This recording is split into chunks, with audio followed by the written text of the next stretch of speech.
explanação, ele foi sugerido esse tema sobre ação e reação. Que esse BEI está sendo colocado nas palestras que envolvem esse tema. E aí, assim, como falar? O que falar de ação e reação? E a primeira coisa que a gente lembra é da obra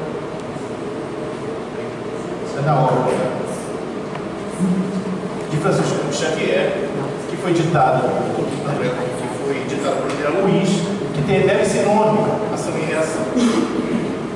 Mas falar sobre a obra, que muitos de nós já leram, então vamos tentar falar da essência, falaríamos da essência, o que é ação e reação. E aí, estudando um pouco, assim, como nós vamos abordar esse tema?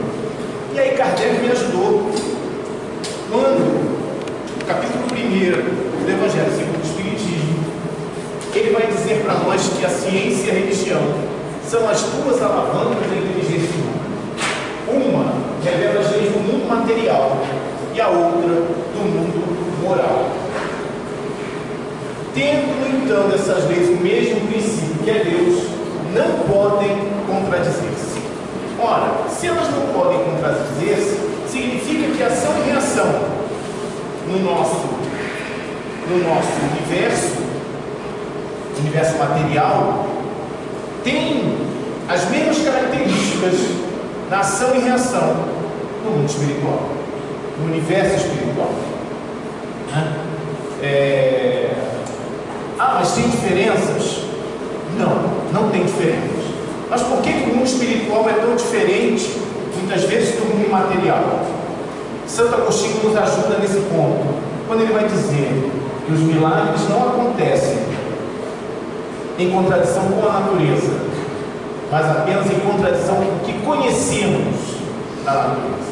E nós estamos ainda num mundo de provas e expiações, nós estamos ainda num processo evolutivo, ainda estamos engatinhando na nossa evolução. Então muita coisa a gente desconhece, por isso as diferenças.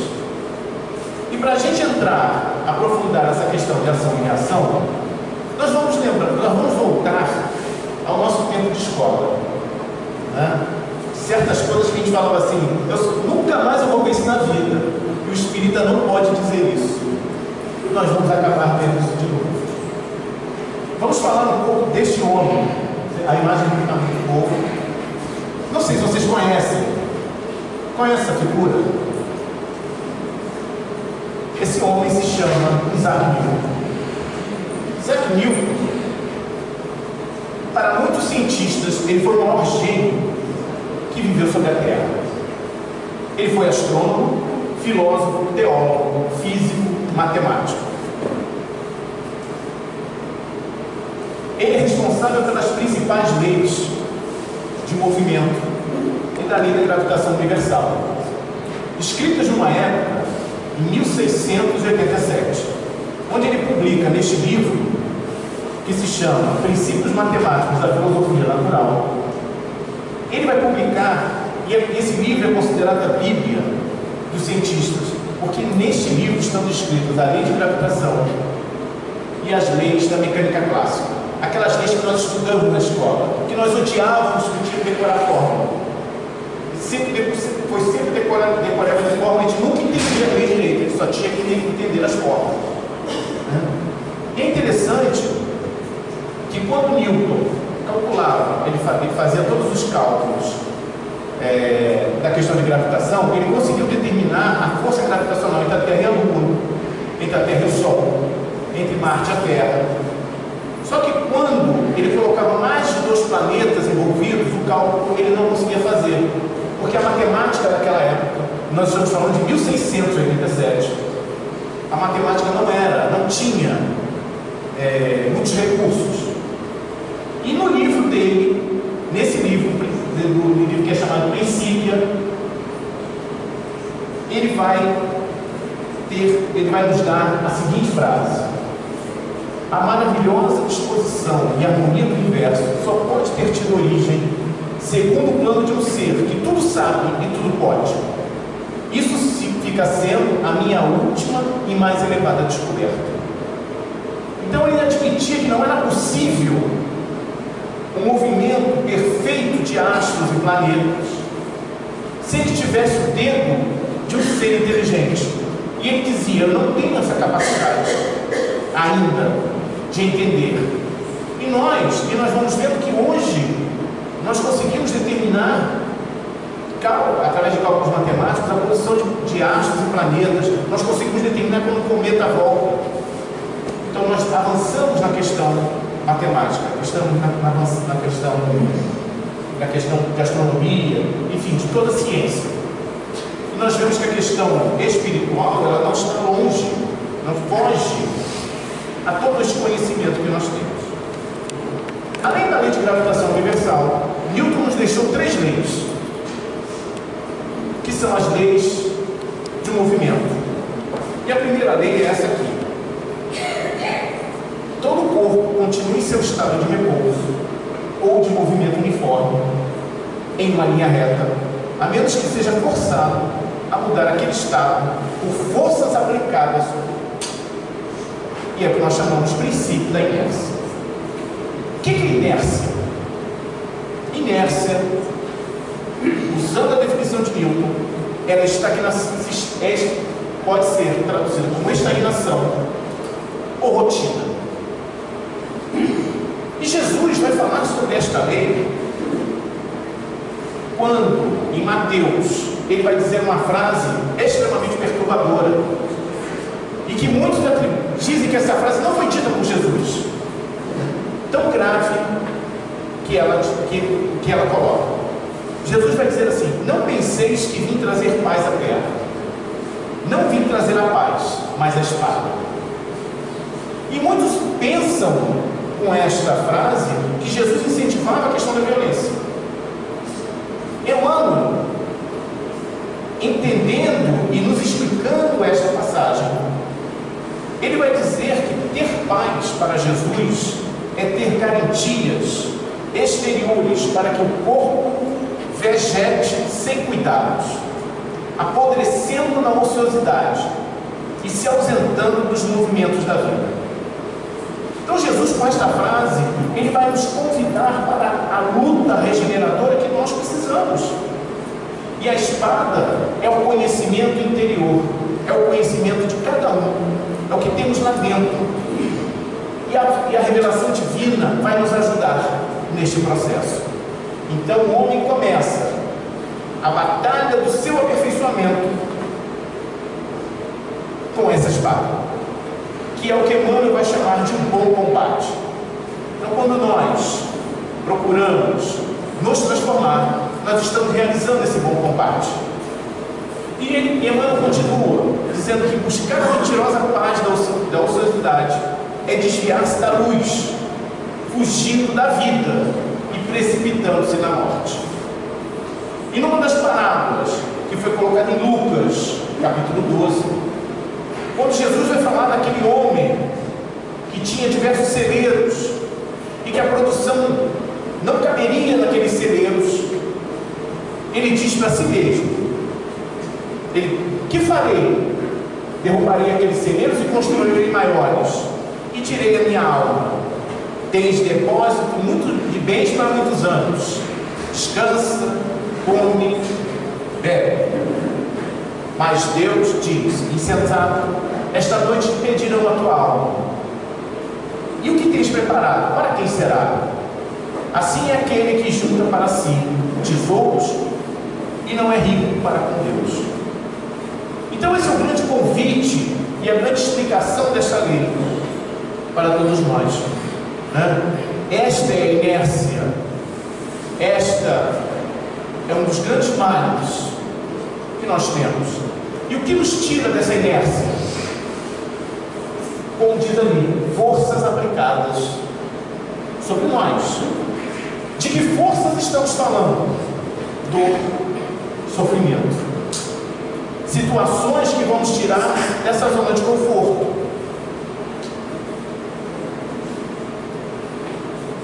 Podemos estar trabalhando na casa espírita, podemos estar em paz com a nossa família, mas algo vai acontecer conosco para nos tirar desta inércia, para nos mostrar que algo pode ser feito, algo pode ser melhorado. Que é a história que acontece com Chico. Chico sofre uma dor, um sofrimento muito grande. Ele pede a Emmanuel que entre em contato com a intercessora de Nossa Senhora aqui na Terra, para que ele dê uma mensagem, para que ele possa sair da situação de dor que ele atravessava. Depois de um tempo, aí Emmanuel diz assim: se você for merecedor, você terá a mensagem. Tempos depois, Emmanuel vem e diz assim: Cecília me chamou e disse que Nossa Senhora tem uma mensagem para você. E aí Chico fica todo feliz. E aí diz assim: qual é a mensagem? Aí Emmanuel fala assim: tudo passa. Aí Chico: só isso? Aí Chico: aí Emmanuel, você quer mais o quê? Tudo passa. Se nós estamos atravessando momentos de dor e dificuldade, vai passar. Se nós estamos em momentos de felicidade, isso também vai passar. Então nós precisamos estar sempre no movimento, né? E essas mudanças, essas forças, elas vão entrar em nossa vida para que nós saiamos desse momento de inércia, desse momento de estagnação em que nós estamos passando. A segunda lei que Newton nos coloca, mas que nós estamos vendo que ela tem muita relação com a nossa vida.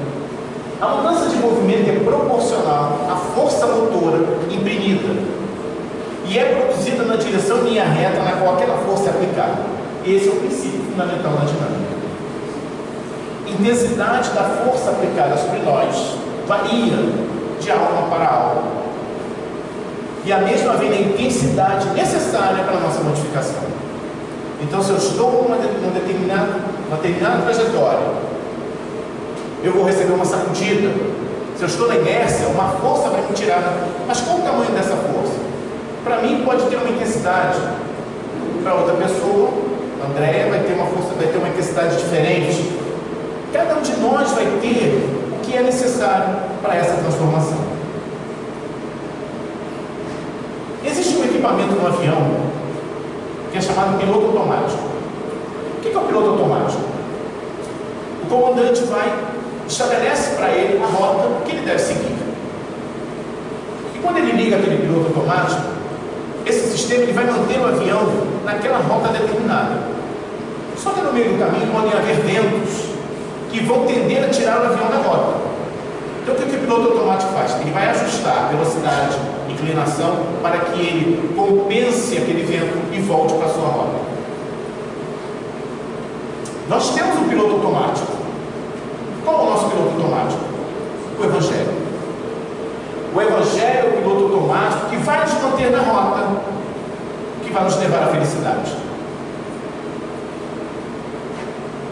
Só que, o que nós fazemos? Frequentemente, desligamos o nosso piloto automático. Nós não damos valor às lições do Evangelho. E nós procuramos seguir o caminho à nossa retomada. Só que Deus colocou em nós um outro equipamento que nos alerta que nós estamos saindo da rota planejada, que é o GPS. Cada um de nós veio com GPS de fábrica. E que GPS é esse? A nossa consciência. A nossa consciência é o nosso GPS que nos alerta: olha, vire à esquerda, próxima saída. E o que nós fazemos? Ignoramos as mensagens do GPS e vamos seguir o nosso caminho. O que vai acontecer? Vamos sair da rota. Quais os prejuízos? Vou perder tempo, porque eu tenho que dar a volta, muitas vezes por um lugar muito difícil. Vou perder tempo, vou gastar combustível, vou gastar energia para que eu volte para o meu caminho. Vai ter dor, vai ter sofrimento. E é interessante que muitas vezes esse desvio da nossa rota acontece por problemas de obsessão. E a obsessão, ela começa de uma forma muito sutil. E aí começa aos poucos. A gente, quando fala assim obsessão, a gente fica assim preocupado: nossa, o espírito o obsessor vai sugar meu sangue. Não é. Ele começa da forma mais simples possível. Mais simples. Estou em casa, fazendo uma atividade, daqui a pouco eu sinto raiva do vizinho. Por que eu senti raiva do vizinho? Ele não fez nada para mim. Ele é chato, tudo bem, mas ele não fez nada que me prejudicasse. Por que eu estou sentindo raiva dele? Aí começa. E aí, nessas pequenas coisas que vão acontecendo, quando eu aceito essas sugestões não muito felizes, eu estou permitindo que meu voo saia da rota. E são pequenos detalhes. Tem uma historinha, uma experiência que foi feita, que foi contada. Pega-se uma panela, bota-se água e bota para ferver. Aí se jogar um saco dentro da água, o sapo vai ver que a água está quente e vai pular fora. De imediato, porque ele percebeu que a água está quente. Mas se colocar numa panela, colocarmos água e botarmos o sapo ali dentro e ligarmos o fogo, o sapo não sai. O sapo ele vai tentar se acomodar àquela temperatura, até o momento onde ele não tem força para poder sair dentro da água e morre cozido. Esse é o grande perigo das nossas vidas. Nós nos acostumarmos. Então aquela música aquele santo Zeca Pagodinho, deixa a vida me levar. Nós não podemos deixar a vida nos levar. Nós temos que ter a rédea sobre as nossas vidas, né? E essas forças que agem sobre nós, elas são o que nós precisamos para acordar e para voltar ao nosso caminho. E finalmente, a terceira lei de Newton. Toda ação há sempre uma reação oposta e de igual intensidade. As ações mútuas de dois corpos, um sobre o outro, são sempre iguais e dirigidas em sentidos opostos. Princípio de ação e reação. Finalmente chegamos no tema da palestra, ação e reação. Uma explicação mais clara é o corpo. Se o corpo A exerce uma força sobre o corpo B, simultaneamente o corpo B vai exercer a mesma força sobre o corpo A. Ambos possuem a mesma direção, mas sentidos contrários. Se eu socar aquela parede, e a explicação é muito clara, um exemplo bem claro.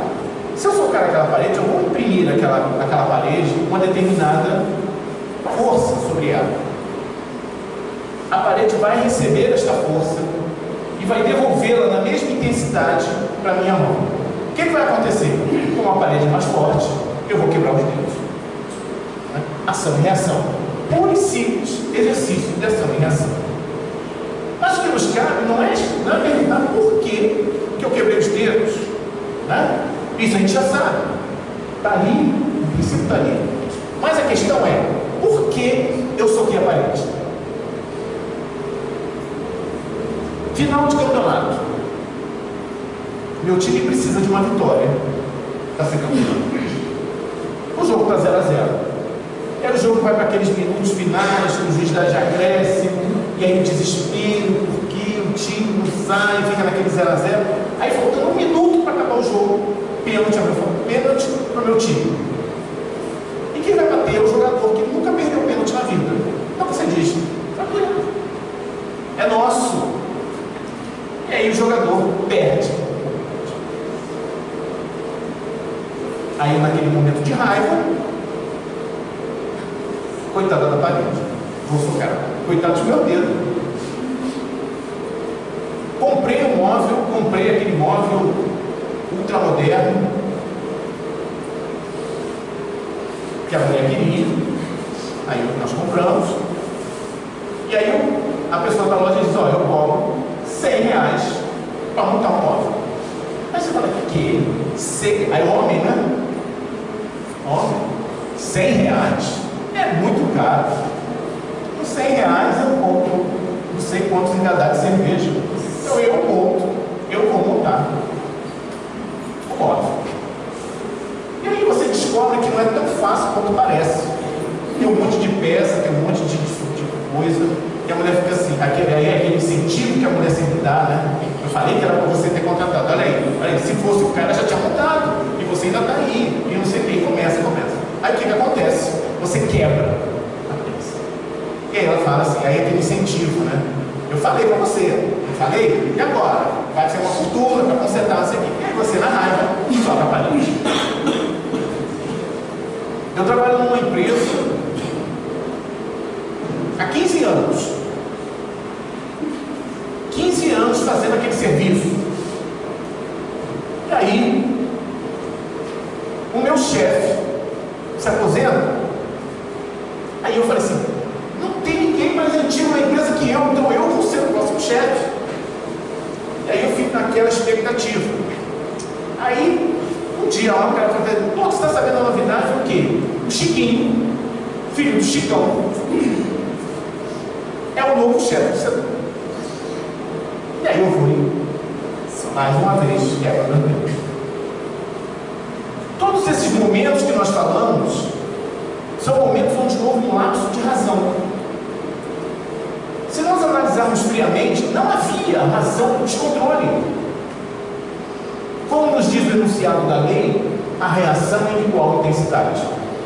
E ninguém sofre mais do que deveria, apesar de parecer que sim. Né? A gente sempre acha que sofre mais do que merece. Raul Teixeira tem uma história muito interessante. Raul Teixeira era professor universitário. E ele estava revoltado porque há anos ele não tinha aumento de salário. E aí um dia ele estava na sala dos professores, isso é um absurdo, aquele jeito, né, do Raul, aquele jeito bem expansivo, né? Vamos valores. E aí os outros professores batendo palma. Isso mesmo. E ele cada vez mais inflamado. Quando ele olha nas portas da sala dos professores, está ali Camilo, o seu orientador espiritual. Quando ele vê o Camilo, ele começa a puxar. Começa a puxar. Aí ele fala, mais Raul. Aí, não, tem que pensar um pouco. Raul. Não, vou pensar um pouco. Aí o Camilo chega para ele e fala assim, o senhor está reclamando de quê? Eu não estou tendo aumento, antes que eu não tenho aumento, né? Tudo aumenta, tudo sobe, menos o meu salário. Parece que eu estou recebendo uma ajuda de custo. Aí o Camilo fala assim, mas está. Porque encarnações atrás, você ganhava sem trabalhar. E hoje você está tirando essa diferença. Quando você quitar a sua dívida, você voltará a ter aumento e voltará a ter um salário real. E aí Raul Teixeira pergunta, vai demorar muito? Então a gente vai ver que ação e reação. Esse é o princípio que nós estamos falando. E tem 2 livros, não sei se vocês conhecem, que tratam deste assunto com muita propriedade. O primeiro deles é esse. Evangelho segundo o Espiritismo, capítulo 5. Bem-aventurados os aflitos. E o segundo, o céu e o inferno. Segunda parte deste livro. Principalmente. O livro todo. Mas a segunda parte do céu e inferno, ele vai tratar com muita propriedade da questão de ação e reação. Kardec vai dizer no capítulo 5 do Evangelho que os homens vão cair com suas próprias faltas: imprevidência, orgulho, ambição. Quantas vidas foram arruinadas por falta de ordem, por falta de perseverança, por má conduta ou por não limitar os seus desejos? Quantas uniões infelizes por causa de interesse ou por causa de vaidade? Quantos desentendimentos? Quantas disputas inúteis? Quantas doenças e enfermidades são a consequência dos excessos de todo gênero? Quantos pais são infelizes com seus filhos por não combaterem as más tendências desde o princípio? E nós, porque não ampliamos a nossa visão, vamos sofrer, vamos revoltar com a nossa vida, vamos revoltar com Deus, vamos revoltar com tudo. E o Espírito ainda coloca mais um ingrediente nesse caldo, quando diz assim, tudo que está acontecendo comigo é reencarnatório. É tudo. Aí, quando diz assim, é tudo reencarnatório, né? Eu estou me eximindo da responsabilidade. É porque eu fiz, agora eu tenho que sofrer. Só que na maior parte das vezes, e Kardec vai dizer isso, o problema não é reencarnatório. As nossas dificuldades são criadas nesta mesma existência. Grande parte delas. Existem. Processos reencarnatórios? Existem. Mas a grande maioria nós criamos nessa própria existência. E nós vamos chamar isso de karma. Karma. Tudo que está errado na nossa vida é karma. Mas por que está? Isso é karma. E karma é uma palavra hindu, né, que a gente sempre atribui de forma negativa. E o que a gente pensa assim? É karma.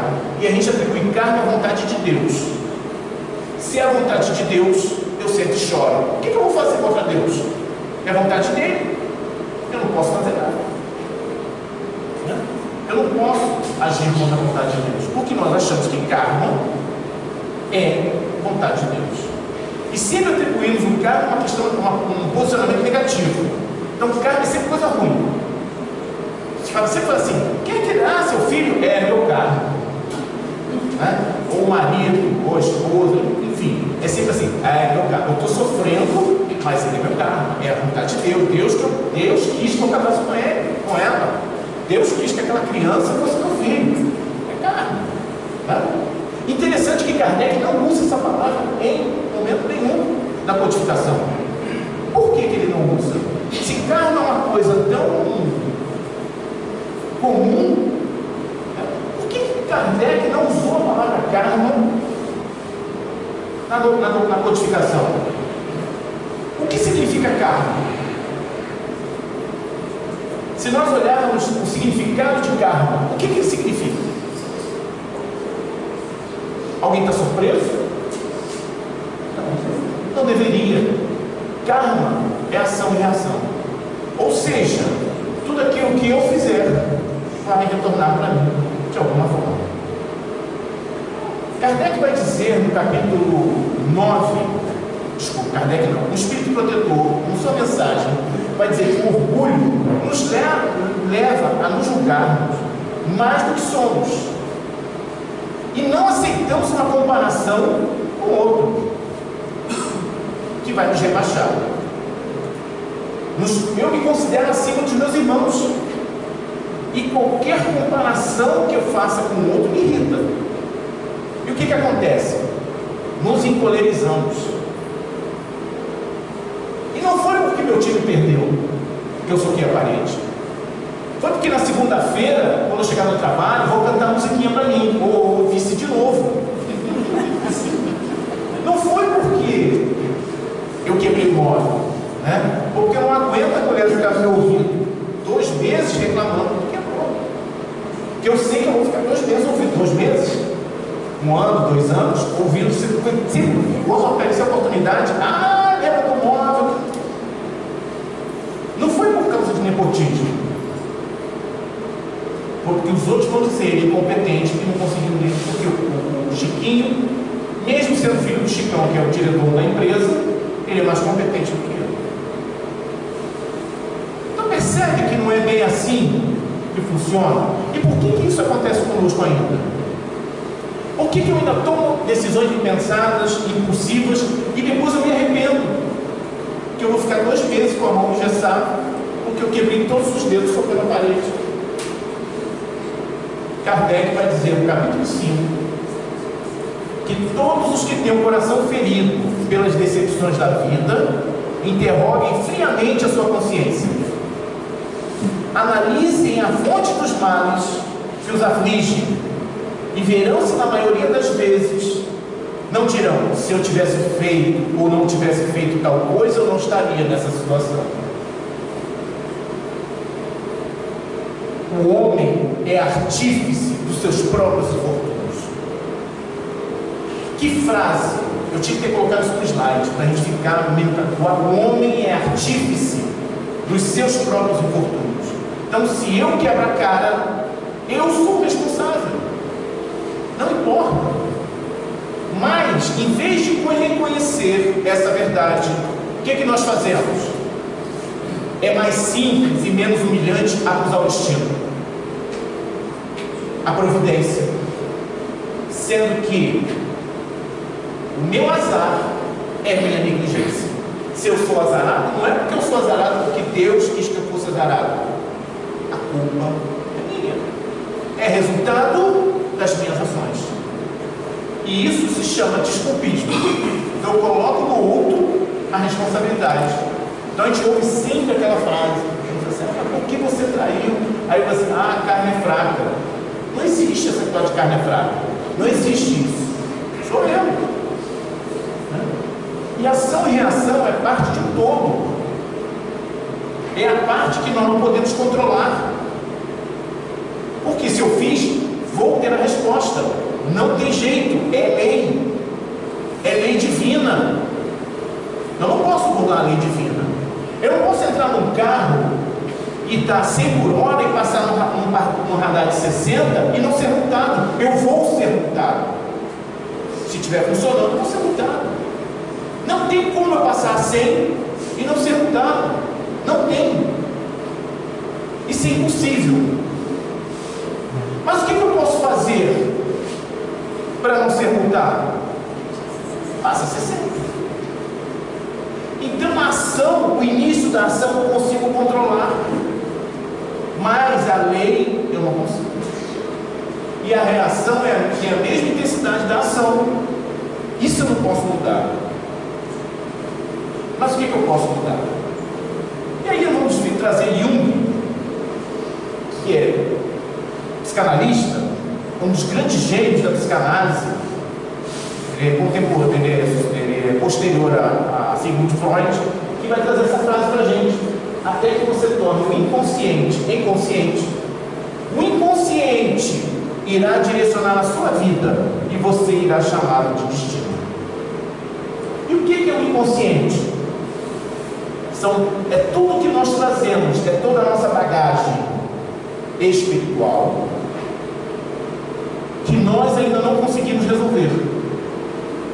Nós temos o consciente, que é a parte racional. Então, se eu não entro numa loja para roubar, é porque eu tenho consciência de que eu não devo fazer aquilo. Mas, por exemplo, tem um companheiro que contou a seguinte história. Uma amiga dele foi no salão fazer a tal da escova inteligente, nem sei se existe ainda, mas na época tinha. Fez a escova, deixou o cabelo lisinho. Quando saiu do salão, pegou um elástico e prendeu o cabelo, amarrou o cabelo. Aí ele perguntou para ela: por que você prendeu o cabelo? Eu falei: não sei, eu me sinto mais seguro assim. Isso é inconsciente. Isso não tem uma razão lógica. Eu não sei. Por que você fez aquilo? Não sei. Né? Quantas vezes a gente passa por essas experiências? Isso é o inconsciente nos controlando. Então, quando eu conseguir fazer com que o consciente sobreponha o inconsciente, eu vou conseguir controlar a minha vida. E tudo que eu chamo de destino, é o karma, é isso, aquilo outro, é o meu inconsciente me controlando. Mas como controlar o inconsciente? Kardec vai nos ajudar. Quando ele pergunta qual o meio prático mais eficaz que tem um homem de se melhorar nesta vida e resistir à atração do mal, sabemos a resposta? Um sábio da antiguidade nos diz: conhece-te a ti mesmo. Palavras de Sócrates: conhece-te a ti mesmo. Sócrates antecipando uma frase de Jesus: conhecereis a verdade e a verdade vos libertará. E que verdade Jesus falava? A de cada um de nós. Quando eu verdadeiramente me conheço, não me permito tomar atitudes impensadas. E é um grande exercício. É o grande exercício que nós precisamos: conhecer a nós mesmos. Francisco de Assis também vai falar sobre o tema de ação e reação, quando ele vai dizer na sua prece: é dando que se recebe. E Emmanuel vai explicar nessa passagem, quando diz que tudo que nós fazemos, nós vamos receber. Se nós damos o bem, nós vamos receber o bem. Se nós damos o mal, é o mal que vamos receber. Não temos como fugir. Não temos como fugir disso. E nós vamos encarar ação e reação sempre do lado negativo. Ação e reação é sempre ruim? Não, não é sempre ruim. E Kardec também vai dizer isso para a gente. Como ação e reação nunca é ruim. Questão número 1 do livro do Espírito: quem é Deus? Os Espíritos respondem: Deus é a inteligência suprema, causa primária de todas as coisas. E os Espíritos explicando o que está em João, capítulo 1: no princípio é o Verbo, e o Verbo estava com Deus.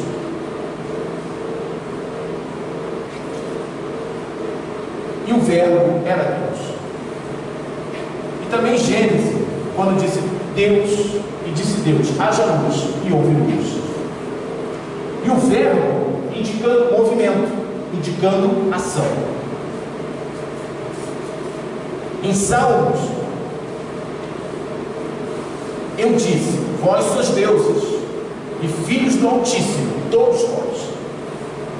E João vai continuar dizendo, Jesus, em João: em verdade vos digo, aquele que crê em mim, este também fará as obras que eu faço, e as fará maiores do que estas. Então todos nós temos essa força criadora. E o que falta? Mas por que ser Deus parece ser tão distante de cada um de nós? É interessante a mensagem que foi lida quando falava da questão por que adoeces.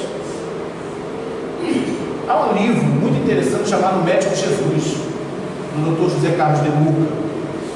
E ele coloca uma coisa muito interessante quando ele diz assim: ninguém tropeça em pedra, ou desculpa, ninguém tropeça em montanha. Nós tropeçamos em pedras pequenas todos os dias, e o acúmulo dessas pequenas quedas é que nos leva à enfermidade. Nós não temos cuidado com as pequenas pedras, porque elas parecem ofensivas. Mas quando eu não me controlo, seja à mesa, seja na bebida, seja com as emoções, o corpo vai sentir mais tarde todos os excessos e vai nos dar conta. Olha aí essa reação. Tropeçar numa pequena pedra pode ser um suicídio.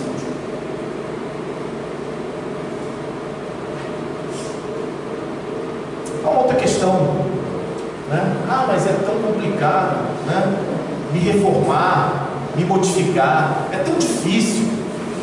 Kardec perguntou: poderia ser do homem, pelos seus esforços, vencer suas más inclinações? O que a gente acha? Todo mundo conhece essa questão. Se não conhece, nós podemos vencer, com nossos esforços, vencer as nossas más inclinações? Podemos ou não? Sim. Isso é perturbador. Frequentemente fazendo esforços muito insignificantes. Ou seja, nem me esforçar muito eu preciso. Mas por que a gente não se transforma? E os Espíritos nos dizem: o que falta é vontade. Quão poucos dentre vós fazem esforços? E aí vamos fazer a nossa análise. Quanto eu me esforço para modificar? Será que eu me esforço para me modificar? Será que eu consigo perceber em mim uma má inclinação e me esforço para me transformar? Odilon Fernandes, espírito, que dá suas comunicações através do médium Carlos Bacelli, disse numa de suas passagens que quando nós estudamos, nós passamos a agir contra a nossa própria vontade. E aí, como ele percebeu, como ele sabe que ninguém vai entender o que ele disse, ele vai falar assim: explico. Quando eu estudo, eu descubro o que em mim está errado. Só que eu já faço aquilo que está errado há muito tempo. Então eu preciso me esforçar muito para agir contra a minha própria vontade. Ou seja, aquilo que eu faço constantemente, e eu descubro que está errado, para passar a fazer o certo, eu vou levar muito tempo. Então eu querer um esforço, ter um esforço muito grande para me transformar. Na segunda parte do Céu e Inferno, Kardec vai dividir em capítulos, falando dos espíritos felizes, aqueles espíritos que dão comunicação, desencarnam e dão comunicação da sua chegada no plano espiritual. Então ele divide em espíritos felizes, espíritos medianos, espíritos sofredores, e só vai descendo. Qual a diferença entre eles? Aí quem só leu o livro, quem só leu a segunda parte, vai dizer assim: aquele que era feliz sofreu quando estava na terra. Então tem que sofrer para ser feliz? Essa é a receita? Será que eu tenho que sofrer? Então muitos ficaram em cima da cama, padeceram moléstias atrozes, mas eram resignados, não reclamavam, por isso que eles são felizes. Quer dizer que eu que não tenho, eu vou padecer porque eu não sofri uma moléstia? Na nossa casa teve uma comunicação muito interessante. Era um escravo, e ele, quando se apresentou com as mãos tortas, e ele estava revoltado, porque ele morreu no tronco, sendo chicoteado. Só que o que revoltava ele não era isso. O que revoltava ele é que aqueles que o chicoteavam estavam bem, e ele naquela condição. Então você vê que o espírito sofre, mas ele se revolta porque o outro está bem, mas o outro, ele não sabe pelo que o outro passou. Pode ser que ele tenha sofrido situações piores do que a dele, e conseguiu entender a situação. Kardec vai dizer, no capítulo 5, que nem todo sofrimento da terra é indício de uma determinada falta.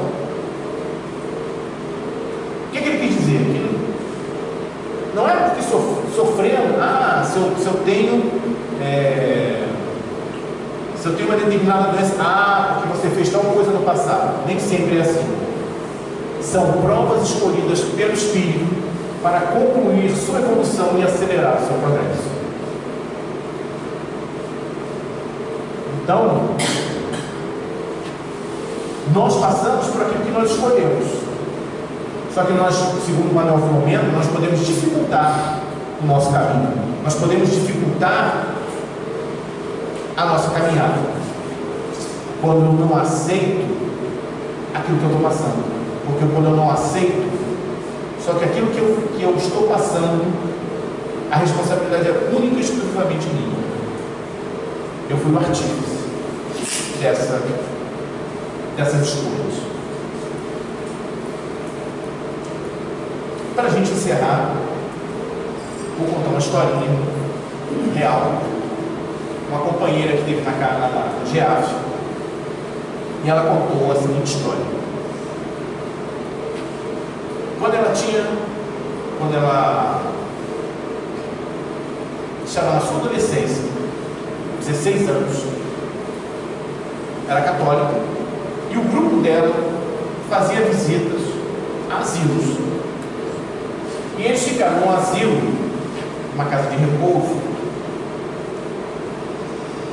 de primeiro mundo. Então, cada idoso tinha o seu quarto próprio. Havia médicos, fisioterapeutas, nutricionistas. Na casa de repouso tinha uma piscina. Então, tinha tudo do bom e do melhor. E eles iam lá, fazendo aquelas visitas para animar, tocar violão, cantar, conversar com eles. Só que tinha uma idosa que não saía do quarto. Enquanto eles estavam lá, ela não saía. Depois de alguns meses, algumas visitas que foram feitas por eles, uma das enfermeiras chamou ela e falou assim: aquela senhora quer vê-los. Aí foi ela e uma outra pessoa visitar essa senhora que não saía do quarto. E ela, demonstrando raiva, foi falar com ela: você sabe por que eu não saio do quarto? Você sabe por que eu não vou me confraternizar com vocês? Porque eu não acredito nesse Deus. Minha vida é revoltante. Meses atrás, uma dessas enfermeiras veio me dizer que meu bisneto nasceu. Minha família mora aqui perto, nessa redondeza. Meus filhos estudaram nos Estados Unidos. Um deles é médico, outro é engenheiro. Meus netos estudaram nas melhores escolas. Tiveram tudo. Eu trabalhei a vida inteira para que não faltasse nada para eles. E há mais de 2 anos eu estou jogado aqui. Não vejo ninguém da minha família e descobri por uma enfermeira que o meu bisneto nasceu. E ela chorava, com raiva, e perguntou: o que você faria no meu lugar? E ela, do alto de todo conhecimento e toda a maturidade dos seus 16 anos, respondeu para a senhora o seguinte: entenderia que eu estou colhendo o que plantei. A senhora disse que eles estudaram nas melhores escolas. A senhora está no melhor asilo do Brasil. A senhora disse que tiveram todas as formações. A senhora tem todos os atendimentos, os melhores atendimentos possíveis. A senhora me disse que trabalhou a vida inteira para que não faltasse nada para eles. Quantos aniversários a senhora passou junto com eles? Quantas vezes a senhora levou-os ao parque para brincar? Quantas vezes a senhora beijou aquele joelho ralado que estava misturado terra com sangue? Que beijo de mãe cura tudo, né? Quantas vezes? Quantas cantigas de roda a senhora ensinou para eles? E aquela senhora, que chorava de raiva, começou a chorar mais forte, de arrependimento. E ela continuou: eles estão retribuindo tudo que eles receberam da senhora. A senhora ensinou que amar era uma oferta material, e eles estão oferecendo o que de melhor há de material. Então, quando muitas vezes a gente vai no asilo e vê aquelas pessoas, aquelas condições, a gente se revolta. Quantos de nós nos revoltamos? Pessoas, idosos que estão ali há meses, há anos, sem ninguém visitando.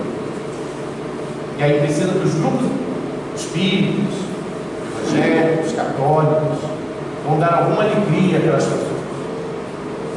Nós não contamos com isso. Mas Kardec vai fazer assim: quais são as regras do jogo? Está lá, capítulo 5, ingratidão dos filhos. Quais são as regras do jogo? Se a regra era: faça da sua vida o que você quiser, que eu não estou nem aí, quando a idade se aproximar, a resposta dele vai ser a mesma: ele faça o que quiser, eu não estou nem aí. E Emmanuel, eu vi isso com Emmanuel, mas tem várias vertentes da mesma.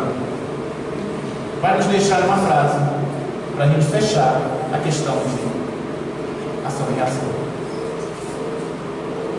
A semeadura é livre, mas a colheita é obrigatória.